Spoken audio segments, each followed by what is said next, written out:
bueno, amigos de Unipac, muy buenos días. Estamos de nuevo en una charla más sobre distintos temas que hemos querido abordar desde las últimas semanas. Un servidor, Gerardo Molina, gustoso de poder seguir platicando con expertos en distintos temas para poder aportar en este curso que hemos realizado por parte de Unipac sobre nuevas masculinidades, la importancia de analizar el tema de la violencia de género, la generación de oportunidades, la pluralidad y muchas cosas más. Pero para continuar con estos temas, nos acompaña el día de hoy y tengo un gustazo poderles presentar a Erika López Sánchez. Ella es profesora investigadora del Departamento de Estudios Políticos y de Gobierno de la División de Derecho, Política y Gobierno de la Universidad de Guanajuato, doctora en Estudios Sociales con especialidad en Procesos Políticos por la Universidad Autónoma Metropolitana, Unidad Iztapalapa. Nivel 1 del Sistema Nacional de Investigadores, perfil PRODEP, integrante de la red de politólogas y miembro consultor e investigadora del Observatorio de Reformas Políticas para América Latina. Líneas de investigación, que es importante mencionar, la principal es género y democracia con perspectiva interseccional, ciudadanía sexual, ciudadanía íntima y la condición de la ciudadanía de las personas LGBT+, ¿no? Como ahora se le conoce. Así que, Erika, buenos días. Hola, muy buenos días. Gracias y encantada de estar en este espacio. Bueno, pues es un gustazo poder compartir. Estamos en una lección muy importante que tiene que ver con temas que desde mi punto de vista manejas muy bien, ¿no? Y has sido partícipe en México de los cambios que se tienen y el análisis también que se debe tener para llegar a un punto diferente, ¿no? Y crear nuevas condiciones y situaciones. Me refiero al tema de violencia de género, ¿no? La violencia masculina y violencia también contra la mujer, un tema que sigue entre todos nosotros por acá y que es importante. Si me permites, ¿qué te parece? Nos vamos directito con las primeras preguntas. Adelante. En la actualidad, el tema de violencia de género ha tomado relevancia a partir de varios movimientos sociales y la exposición y atención de los medios de comunicación al respecto. En tu caso, ¿desde cuándo y por qué se origina el interés por la temática, en el tema de violencia de género?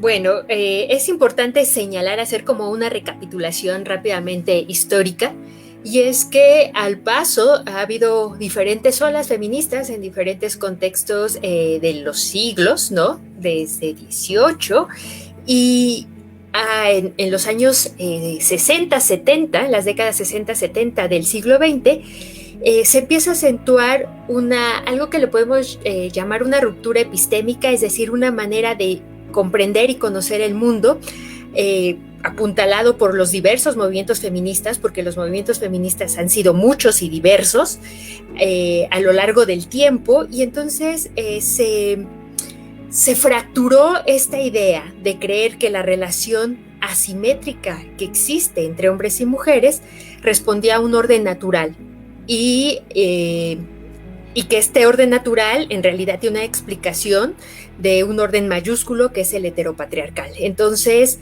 aquí empieza a desnaturalizarse o a dejar dos palabras muy graves: ha sido lo natural y lo normal. Lo natural y lo normal no existe. Siempre que vivimos en sociedad hay constructos sociales. Entonces, se dejó, estas relaciones asimétricas dejaron de ser naturales y normales, y entonces vinieron los cuestionamientos.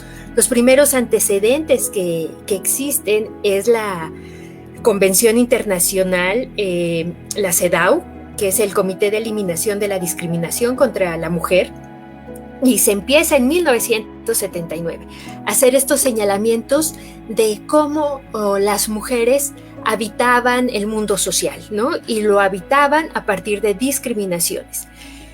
Tendrían que pasar 2 décadas más. En 1994 aparece la Convención de Belém do Pará, que por primera vez se define la violencia contra la mujer, y que es un hito en este reconocimiento internacional de tratados internacionales, porque se señalan los tipos y los ámbitos de violencia. Esto lo subrayo, y si fuera un texto lo pondría con negrillas, porque se menciona tipos y ámbitos de violencia. Y entonces la Convención Belém do Pará va a definir la violencia contra las mujeres y va a establecerlo como un derecho a vivir una vida libre de violencias. Y la violencia que se haga se va a reconocer como una violación a los derechos humanos, ¿no? De las libertades fundamentales. Este sería como el siguiente subrayado, ¿no? Se reconoce como un derecho humano. Y luego viene otra parte fundamental, que es un logro político crucial, porque esta misma convención va a reconocer, va a establecer los mecanismos de lucha contra este fenómeno de la violencia y va a reconocer que las mujeres son agredidas en la cuestión física, sexual y psicológica. Pero que esto ocurre tanto en el ámbito público como en el ámbito privado. ¿Y por qué es tan importante? Y es el segundo subrayado que hago, de ámbito público y ámbito privado. ¿Qué significa esto? Significa que dejó algo que construyó el orden cívico público de la democracia, es decir, todo lo que está en el espacio público le compete al Estado. Lo puede regular. Todo lo que acontece en el ámbito privado, es decir, en el hogar, ahí el Estado no puede tocarlo. Y aquí es por eso los esposos podían golpear a las mujeres, por eso los padres podían golpear a los hijos, a las hijas, y nadie se metía, porque se decía, una vez que se cierra la puerta, nadie se puede meter ahí. Y esto es llevar esa máxima de las feministas de los años 60, 70, que es lo personal es político. Y hasta 1994 la Convención Belén do Pará reconoce eso. Bueno, y aquí sí me gustaría, como aquí empieza, ¿no? En realidad parecería ser que vamos rápido, pero vamos demasiado, un paso muy lento.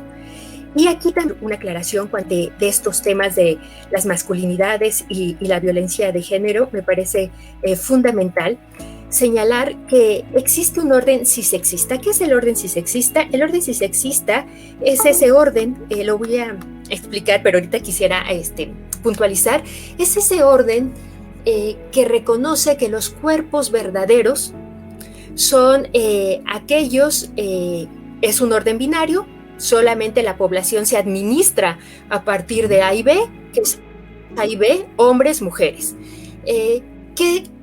¿Qué es, cómo pasa esta mirada de lectura para decir son hombres, son mujeres? Pues está atravesado a partir de los genitales. Hay una reducción de decir los hombres tienen pene, las mujeres tienen vulva.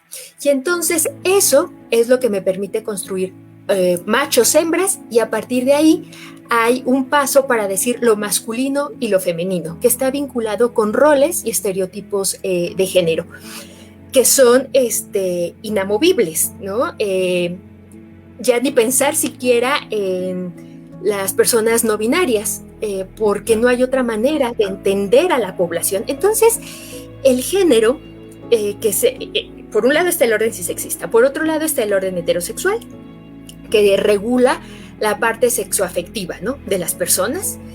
Y en realidad, este orden cisexista y heterosexual ha reducido la violencia de género a la concepción de las mujeres cis y hetero. Pareciera que cuando ha habido, y ahora hay fuertes problemas al respecto, lo vemos en muchos casos, si quieres después ahondamos, pero pensamos que cuando hablamos de violencia de género solamente estamos hablando, solo atañe a las mujeres cis y hetero, ¿no?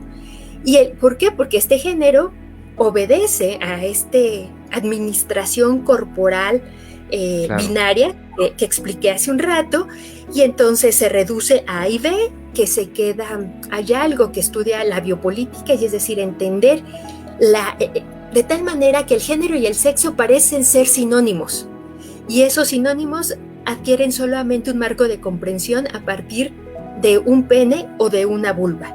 Entonces, en realidad, el género es la autopercepción que tenemos de nosotros mismos, ¿no? Claro. Es algo que está albergado en la cabeza, en nuestra percepción, y no recae en ninguna parte del cuerpo, ¿no? Podemos decir, está en la cabeza, está en el corazón, porque están esa manera metafórica de decir los deseos, pero sabemos que los deseos también se construyen y se elaboran en la cabeza, ¿no? Claro.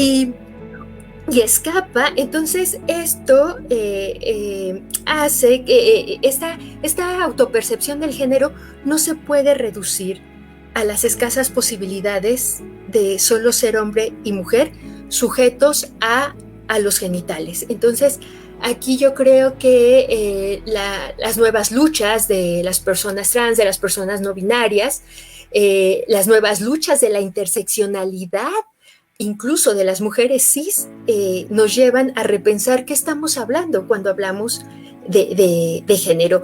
Y es que, diría un autor argentino, Blas Radi, diría, cuando hablamos de violencia de género no podemos estar pensando que se reduce solamente a la violencia que ejercen hombres cis sobre mujeres cis.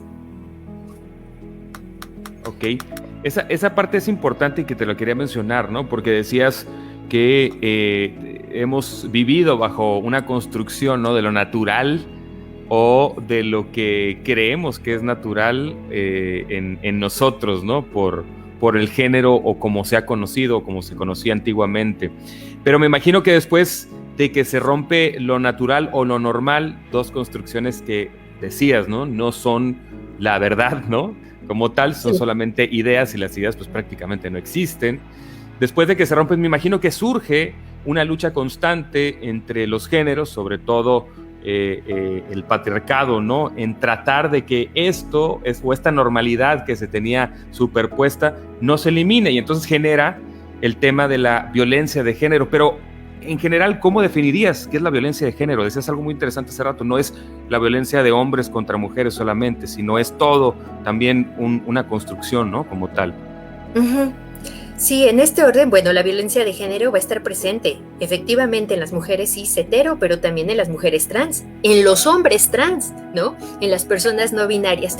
Pero si pensamos y tendríamos que, si me apresuras un poco y decirme qué es la violencia de género, pues yo creo que la podemos entender como la agresión física, psicológica, simbólica e institucional contra cualquier persona sobre la base de su orientación sexual e identidad de género, que dichas agresiones van a impactar en la vida digna de las personas, afectando tanto sus condiciones físicas como puede ser pérdida de la vida, golpes, cuestiones psicológicas, contextos sociales y económicos. Y cabe señalar que estas agresiones se encuentran, ¿por qué ocurren? ¿Por qué suceden? Porque se encuentran validadas por un orden cisexista y heteropatriarcal que lo permite, ¿no? Estructuralmente. Ahora, en cuanto a la masculinidad, ¿no? Lo mencionabas hace rato. Me gustaría que nos platicaras qué tipos de violencia son los más comunes y en qué contextos se dan estos tipos de violencia. Desde el entendido que lo que hablábamos hace un rato, también debemos hablar de masculinidades, ¿no? Pues con la aclaración que se hizo anteriormente, existen muchas formas posibles de ser hombres. Y las violencias que viven las masculinidades hegemónicas no son las mismas que viven las masculinidades trans, por ejemplo, ¿no? Si bien los primeros, y me refiero a los hombres cis, que tienen una construcción, y que no todos, ¿no?, tienen una construcción hegemónica de la masculinidad tradicional, si bien estos primeros grupo de hombres deben cumplir con los mandatos heterosexuales, o sea, cuando se le exige al hombre ser heterosexual, ahí hay una violencia, porque no cumplir con ese mandato va a sufrir consecuencias. Y es una violencia, ¿no? Tienen también los imperativos de que deben ser sí o sí proveedores. Deben ser hombres conquistadores. Estamos hablando de contextos muy simbólicos de violencia. Deben eliminar sus emociones. Y sobre todo aquellas emociones que los aproximen con lo que se ha dicho que naturalmente corresponde a las mujeres, ¿no? Los hombres tienen permitido ciertas emociones que detonan acción, como el enojo, como la ambición, pero no puede permitirse sentir emociones que incluso puedan neutralizarle su actividad, como puede ser el miedo. Y eso son violencias, son imposiciones, ¿no? Los hombres, ¿cómo mueren los hombres? pues los hombres mueren mucho en accidentes automovilísticos, en accidentes de motos, porque todo el tiempo hay reglas no escritas dentro de la masculinidad, y es retar. Se están retando, los hombres se prueban entre sí. Uy, la competencia, ¿no? Todo el tiempo. Hay una competencia, hay una competencia, y eso es sufrimiento, porque no necesito ser un hombre gay para no querer cumplir esos mandatos. Y los hombres cis hetero que no quieren cumplir esos mandatos, pues van a ser sancionados socialmente como maricas, ¿no? Sí. Como cobardes, como, si no te acuestas con la mujer que se te está insinuando, pues entonces es que tu orientación sexual está en duda, ¿no? Y los segundos, y me puedo referir a los hombres trans, de primera instancia pasan por el nulo reconocimiento de su masculinidad, a menos que estos hombres trans se instauren en esas masculinidades hegemónicas, ¿no? Y es que de entrada la tienen difícil. ¿Por qué? Porque la masculinidad se construye a partir del falo, a partir del pene. Sí. Eso va a determinar su hombría. Y en un acto bien sencillo, Harry, te voy a mencionar una cosa. En diferencia hombre cis y hombre trans, no es lo mismo orinar de pie que orinar sentado. Claro. ¿No? Entonces ahí claro. tendremos que ahondar mucho en las violencias que tienen los hombres trans para poder entrar a los baños públicos y no poder hacer en un mingitorio. Y si traen prótesis, de todos modos cuidarse de que los hombres cis no les identifiquen, ¿no? Sí, claro. Los hombres cis pequeños, Harry, tú lo debes saber bien, les entrenan para orinar de pie. Claro, totalmente. Y de hecho han hasta salido análisis últimamente que orinar sentado, ¿no? Puede ser un buen ejercicio para la prevención de problemas de próstata. Claro. Yes. Pero la gente no lo hace. Incluso el mismo examen de próstata es un tabú todavía. ¿No? Por el tacto, ¿no? Sí. Esto, qué bueno que comentas esto, Harry. Nosotras las mujeres las mujeres cis nos tenemos que someter a pruebas para detectar cáncer o papiloma, y tiene que ser por tacto, ¿no? Se introduce ahí una cámara, hacen un corte, o sea, es algo que va por el conducto vaginal y que es doloroso. Para algunas les duele más, a otras menos, pero duele. Y los hombres, se creó una prueba antes de llegar al tacto para no lastimar su hombría, porque el tacto es rectal. Pasa primero previo a llegar a eso, ya ahora hay estudios de análisis de sangre. Claro. La prueba de antígenos prostático me permite que yo, hombre cis, no sea tocado por el médico, ¿no? Claro. Ahora, hay otra pregunta también que te tenía, ¿no? Porque creo que los trabajos, ¿no? Los análisis para la comunidad LGBTQ+, ¿no? De la que hablábamos, y los hombres trans también, poco a poco, aunque han sido pisoteados desde hace muchísimos años, ¿no? Sus personalidades, el mismo género, sus acciones, sus trabajos, económicamente hablando, porque hablábamos de violencia de género que también puede ser económica, ¿no? O laboral. Pero claro, también, ¿qué pasa con el hombre hetero que sufre de violencia laboral o económica? Porque sabemos que hay casos, y bueno, yo te puedo decir, yo lo viví una vez, laboralmente hablando, y ahí sí, pues que Dios te bendiga, ¿no? No sé si me explico. Ahí fue como el hombre no llora, pues, o sea, eso pasa, pues, ¿qué? No pasa nada, ya, hombre, dale la vuelta. Y es como, oye, también yo me sentí mal. Es que justo ahí hablábamos hace un rato, mencionaba como uno de los mandatos es además ser un hombre proveedor, ¿no? Uh-huh.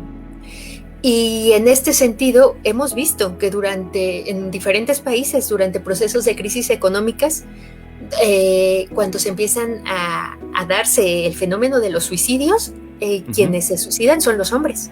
Sí. Porque no pueden. Otra cosa que ocurre, yo tengo mucho contacto con Tijuana.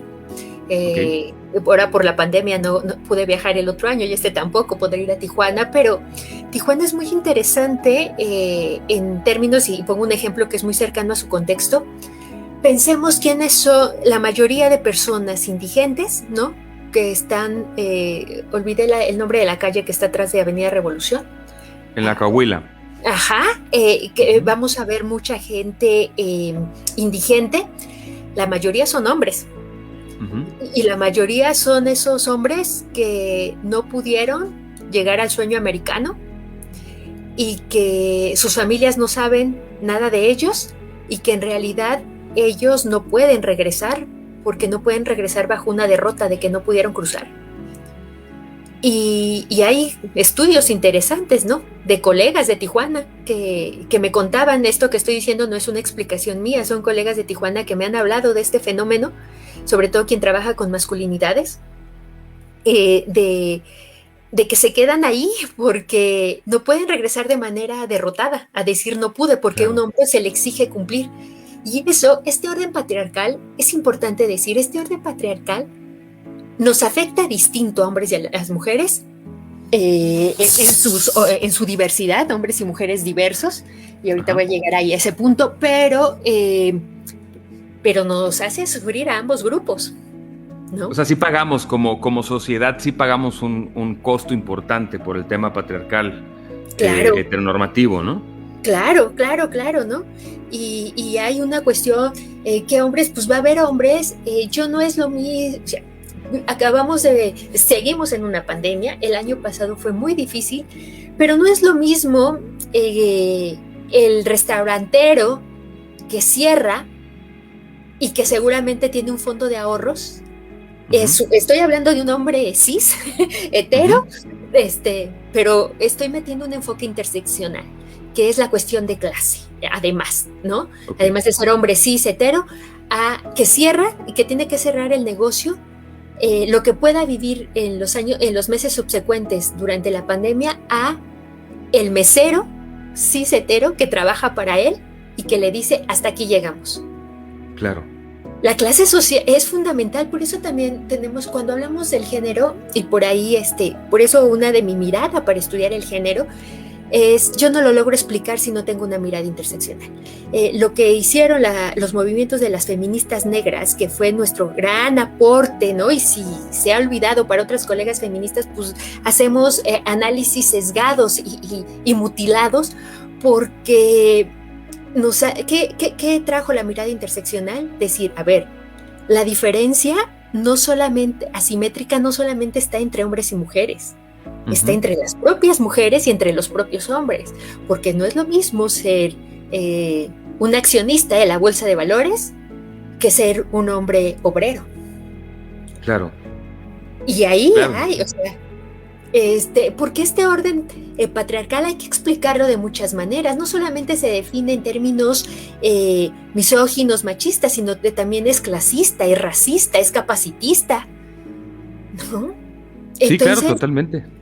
La violencia de género hay que entenderla más allá, como a partir de fórmulas muy simples, ¿no? Hay que complejizar y elaborar, porque todas las personas, yo siempre hablo que yo hablo del cuerpo como territorio. El cuerpo es otro de mis objetos de estudio y yo digo que el cuerpo es como un territorio, es la geografía, ¿no? Humana, y que en función de las matrices de dominación que nos atraviesa, ocupamos una geopolítica en la vida cotidiana. No es lo mismo que yo vea la vida desde una funcionalidad corporal óptima para el mercado, ¿no?, a que yo esté en una silla de ruedas o a que yo no vea. La vida se ve diferente y se entiende diferente minuto a minuto. Y claro. Eso es a lo que yo le llamo una geopolítica cotidiana, ¿no?, social. Claro. Y pasa lo mismo, o sea, ocurre, esta mirada interseccional es muy clara con los hombres. No es lo mismo ser un hombre indígena que ser una diputada, ¿no?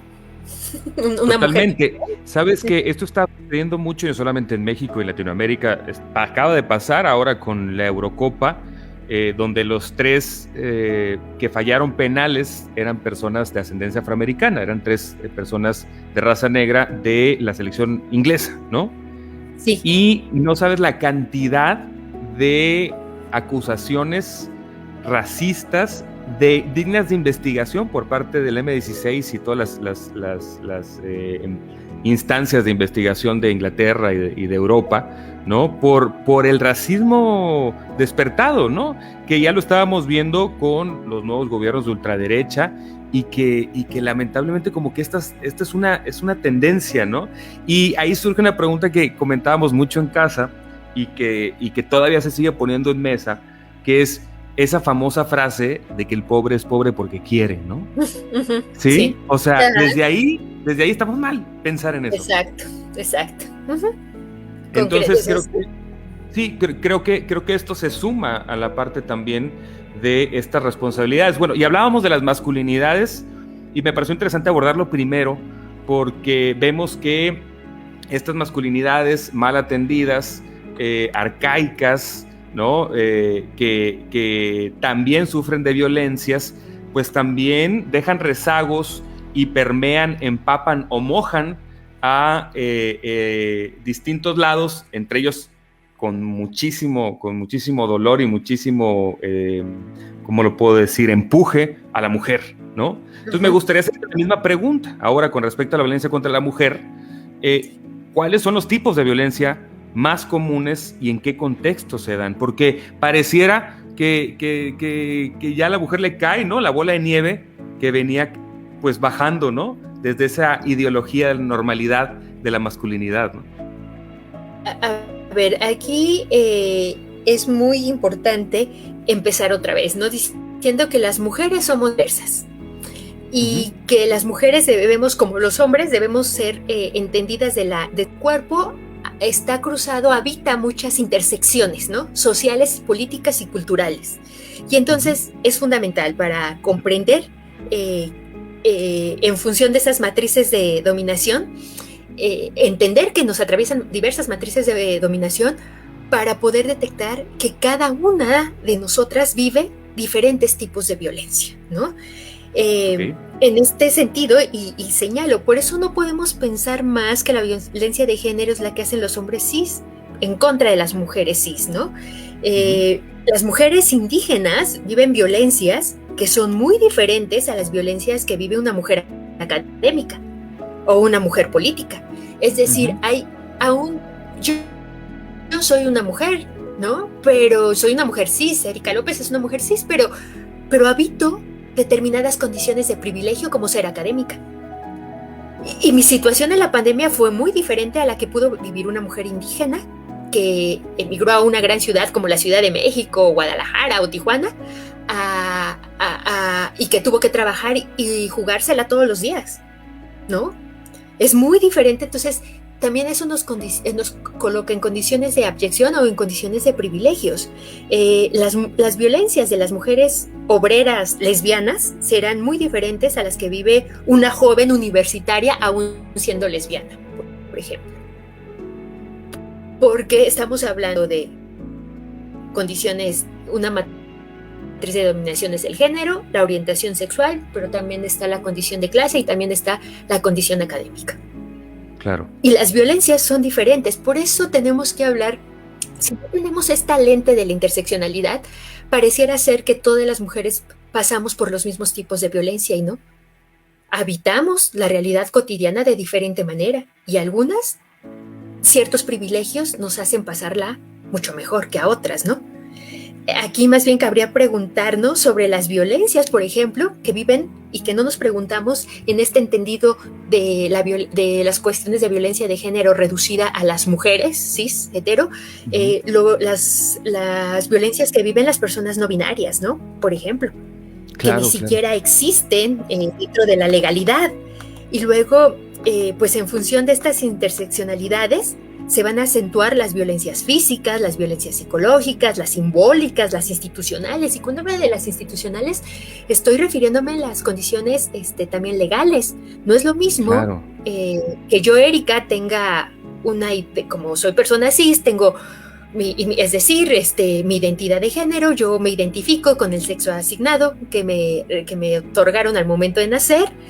y que eso me otorga una legalidad y me hace estar como muy bien a la ausencia de reconocimiento de identidad de género de las mujeres trans, ¿no? Eso que mencionas se me hace muy interesante y me gustaría ver si estoy entendiendo. Entonces, también el tipificar o no tipificar legalmente un género, ¿no? Y sus facultades o derechos, ¿no? Además de sus obligaciones, también puede ser violencia. O sea, el dejar a un lado un género y no atenderlo para atender a otro también puede ser eso, ¿no?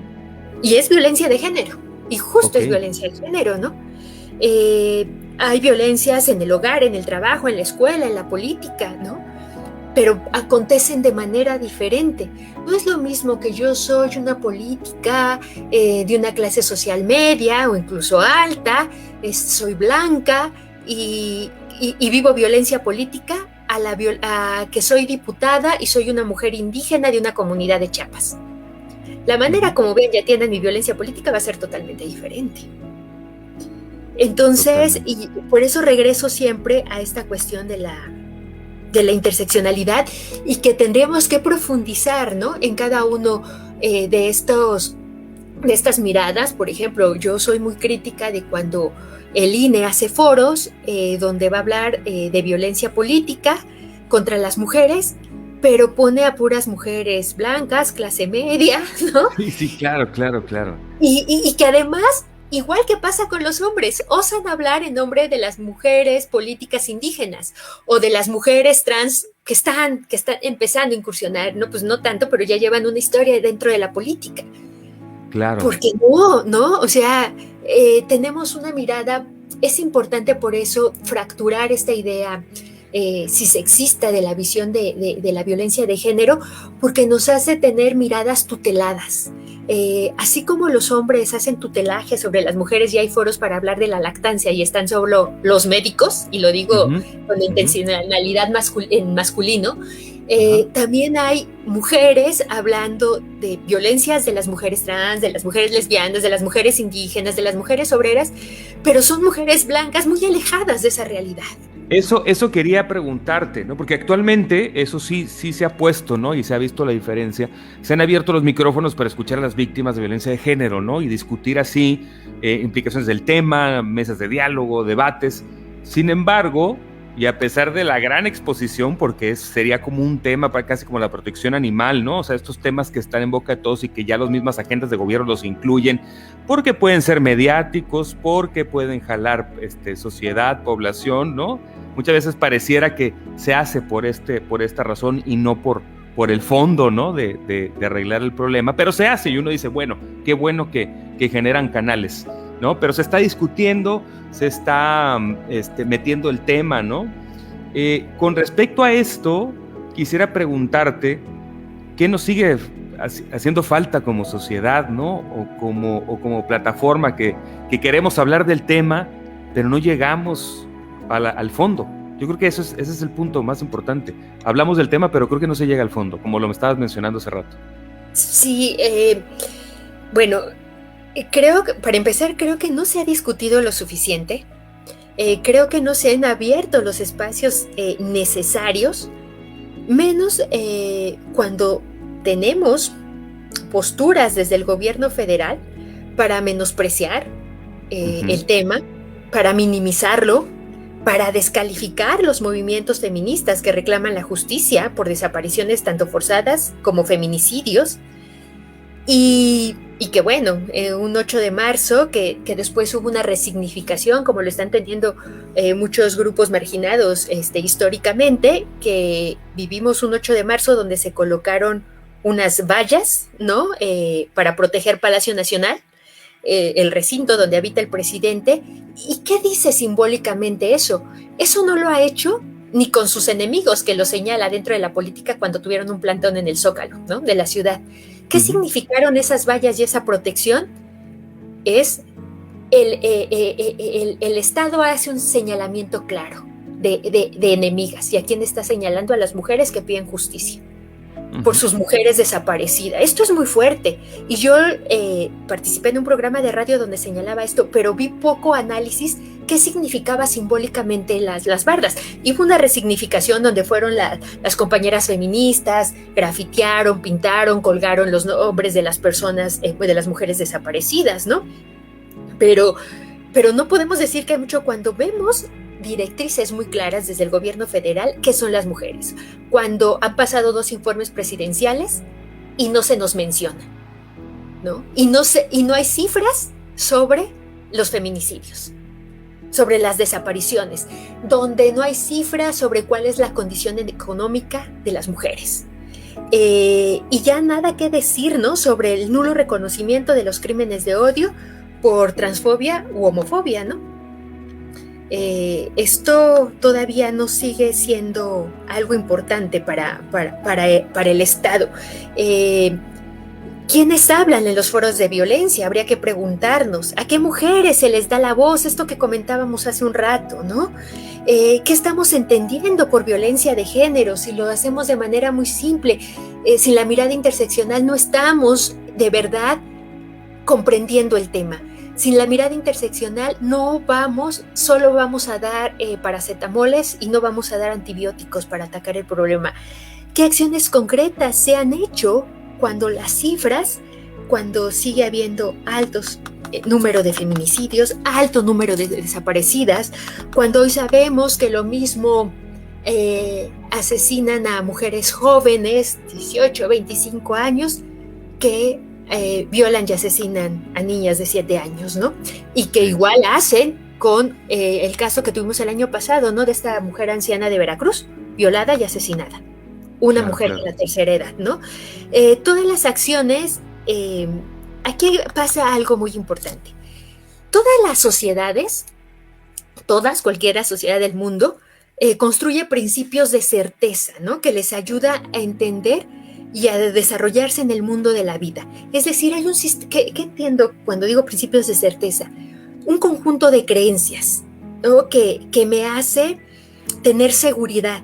Y una de esas certezas, a lo largo de la historia de la humanidad, es el orden heteropatriarcal, si se existe. Los privilegios que da ese orden a determinados cuerpos es algo innegociable. Y entonces eso, sin embargo, estamos como en una moda de hablar del tema.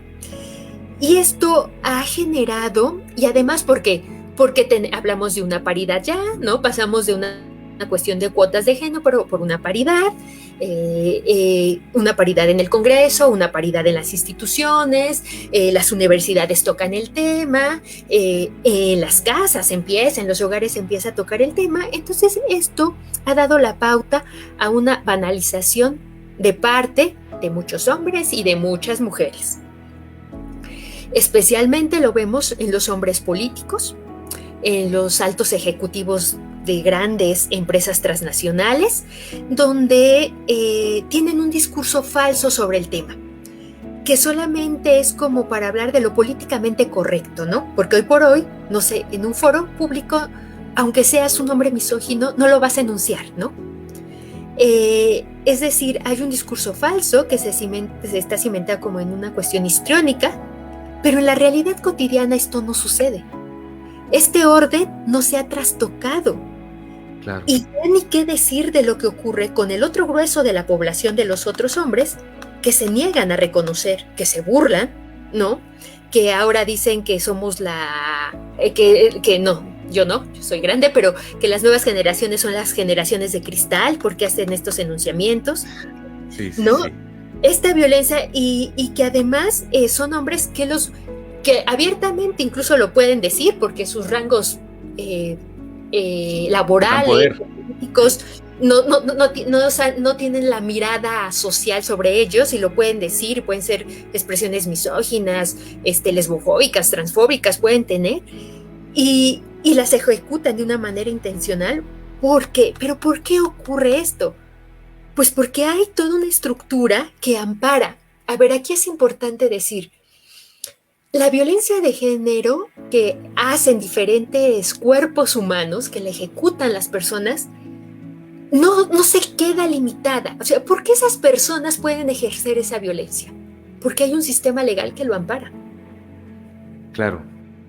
O sea, Claro, esto no fuera posible porque parece ser que las instituciones son bondadosas, generosas, son tienen perspectiva de género, son feministas, son friendly con lo LGBT y más, pero no es así. Hay toda una estructura que permite. Y por otro lado, es que vivimos una esquizofrenia. Por un lado, tenemos avances en materia administrativa, ¿no? Destellos de legalidad, de avances en la legalidad, pero por otro lado, vemos programas de televisión, publicidad, ¿no? Discursos políticos, discursos religiosos, discursos comunitarios, discursos de nuestra propia familia. Pensemos que son las comidas familiares. Sí, o temas que no se pueden ni tocar, ¿no? O sea, quieres tocar estos temas porque son importantes para las nuevas generaciones y te dicen, no, a ver, vas a discutir otra vez, no los toques. Exacto. Y que se resisten a deconstruir las realidades de la violencia de género. Porque entonces va a venir la tía, va a venir la abuela, va a venir nuestra propia madre de decir, no, mijita, no te creas igual que los hombres. ¿O ves? Sí. Te divorciaste porque ya ves lo que pasó. Oye, pasó, no sé si viste, Erika, que con la selección mexicana está este grito homofóbico por los que han sido multados y de hecho al parecer van a ser multados otra vez en Estados Unidos, pero en la pasada multa que fue grande por parte de la FIFA, ellos hicieron una contrapropuesta a la FIFA, ¿no? Y la propuesta, porque la propuesta de FIFA era que no tuvieran público en los partidos, la selección varonil, ¿no? Y la llevaron a la juvenil, ¿no? Exacto, la propuesta fue, a ver, te pagamos el dinero, pero déjanos que los partidos que sean sin gente sean para la selección femenil y déjanos a los varoniles que sí tengamos público. Y fue como, la verdad es que yo pensé, dije, güey, o sea, pensando en el director, ¿no? En el presidente de la Federación Mexicana de Fútbol, o sea, estamos en este debate, estamos viendo que por lo menos si no crees en eso, súbete al tren, ¿no? Si de manera, como tú lo dices, creo que mucho ha sido subirse al tren mediático, mercadológico, ¿no? Pero por lo menos se escucha el tema. Pero de repente hay instancias, como tú lo mencionas, que son grandes, que son importantes, que podrían hacer algo contra el grito homofóbico, contra la igualdad, la pluralidad, y que no se suben, pero además siguen dando declaraciones como si fueran el 82, ¿no? 83. Increíble. Pues, mira, con ese ejemplo dice mucho de todo lo que nos falta y que los avances han sido mínimos. Que podemos hablar, tenemos como escenografías muy bonitas, ¿no? Como cuando llega el 50% de la población al 50%, perdón, de las mujeres al Congreso, pero ¿qué iniciativas hay? ¿Qué está ocurriendo? ¿Quiénes son? ¿De veras pueden decidir ellas sobre qué legislan, no? Entonces, hay que verlo en lo cotidiano. O sea, si no vemos estos avances, una manera de revisarnos como sociedad qué tanto estamos avanzando en esta observancia cotidiana. Y finalmente quiero preguntarte, ya para cerrar esta entrevista, pues sabemos que tienes agenda apretada, quisiera preguntarte, después de que vemos esto, ¿no? ¿Cómo históricamente ha existido esta simetría de poder, ¿no? Entre los géneros que hablábamos y que todavía parece ser que es una estrategia mercadológica, pero se quiere tener esta igualdad y se busca y a veces es nada más idea y no es acción. ¿Pero tú consideras factible que sí se logre esta transversalización de la perspectiva de género? Se tiene que lograr, se tiene que hacer, porque además nos lo han demostrado que ha hecho posible los cambios en el mundo, las acciones colectivas, los movimientos sociales. Hoy por hoy tenemos una gama cada vez, y además ahora, a diferencia de otros momentos, estas exigencias de parte de las mujeres, cuando hablo de mujeres, como en un término que ya quienes se están montando a este tren para frenar, ¿no? Esta historia patriarcal, pues son mujeres jóvenes, están quitando este adultocentrismo para las mujeres adultas, son mujeres jóvenes, son mujeres diversas. Se han acentuado aún más los diversos movimientos, ¿no? Feministas que exigen que están pasando por miradas, y lo vimos previo al 8 de marzo cuando las compañeras tomaron, las madres de mujeres desaparecidas tomaron una sede de la Comisión Nacional de Derechos Humanos, ¿no? En la Ciudad de México, ocurren en muchas partes del país. Tijuana tiene muchas movilizaciones, ¿no? Al respecto, los diálogos que pueden tener en las zonas fronterizas con otros movimientos sociales potencializan esto. Hay movimientos LGBTIQ+, también fuertes, ¿no? Ya no son los silencios que antes, esto también posibilitado por las redes sociales, claro. Pero esto solamente podemos tener una efectividad también cuando se fracture esta laguna de comprensión del género y pensar, no solamente es que tenemos una idea de decir, cuando hablamos de violencia de género pensábamos que solamente son las mujeres cis hetero, insisto. Uh-huh. Y eso trae fuertes consecuencias en las muchas instituciones, sus unidades de género operan, son todas las que operan con esta mirada. Solo atienden a las mujeres cis hetero de su comunidad. Y si me voy a las universidades, y lo digo por mi propia universidad, que estamos haciendo ahí una lucha, porque nos dicen, espérenos tantito, porque apenas vamos con las mujeres, espérenos tantito para atender a la comunidad LGBTIQ+. A ver, hay mujeres lesbianas, hay mujeres trans que no son mujeres. Claro. ¿No? O los hombres trans que reciben muchas violencias, incluso las mujeres cis, que no son, o sea, ¿qué está ocurriendo ahí? Que tenemos que decir que hablar de género, o sea, violencia de género no solo les ocurre a las mujeres cis hetero, ¿no? Que hablar, porque parecería ser que para las mujeres cis hetero solamente hay ese reconocimiento, y si hablamos de mujeres trans solo pensamos que solamente están buscando un reconocimiento a su identidad de género, y no, o sea, ¿por qué? Y esto tiene su raíz en entender que la población es A y B, que solo existen hombres y mujeres, que existen, que lo demás, que hombres con pene y mujeres con vulva son lo normal. Reales, y que lo demás son ficciones, que los hombres trans, las personas no binarias son ficciones y que no existen. Y que entonces cuando ocurre y pensamos en eso, estamos construyendo diferentes problemáticas. Por eso tampoco ahora el INE sabe qué hacer con lo que hizo de las acciones afirmativas para las personas que mal llaman diversidad sexual, que debería ser diversidades sexuales y de género, porque no saben qué hacer con las cuotas, porque ¿a quién les quitamos? ¿A los hombres o a las mujeres? No, tenemos que entender que la humanidad es diversa y que existen maneras de entendernos y que hay muchas maneras de que me puedo construir como hombre y como mujer y que no se reduce a mis genitales. Es como podremos lograr una implementación de la perspectiva de género incluyente. De verdad, solamente así va a ser incluyente y vamos a empezar a saldar deudas con las corporalidades no hegemónicas. Pues Erika, me da muchísimo gusto poder compartir contigo en este tema tan importante y en estos cursos que también damos a la comunidad por parte de Unipac, este podcast que podrás escuchar en distintas plataformas. Y bueno, la verdad es que ha sido una plática súper enriquecedora que nos encanta siempre que compartes con nosotros por acá en Unipac y en la ciudad de Tijuana y en la región San Diego y Tijuana. Y es un honor poder contar con toda la experiencia que tienes. Para los que se acaban de conectar, estamos platicando con la doctora Erika López Sánchez, profesora investigadora de la Universidad de Guanajuato y doctora en estudios sociales por parte de la Universidad Autónoma Metropolitana, con líneas de investigación sobre género y democracia con perspectiva interseccional, ciudadanía sexual, ciudadanía íntima y la condición ciudadana de las personas LGBTIQ+.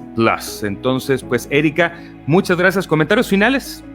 No, pues agradecer, Harry, el espacio, un saludo al estudiantado de Unipac, muy contenta de que me inviten a estos espacios y compartir con Unipac y tener estos intercambios. Muchas gracias. Continuamos con más en este curso sobre violencia de género para la Universidad Unipac. Agradecemos a la doctora Erika López Sánchez. Gracias, doctora. Gracias, hasta la próxima.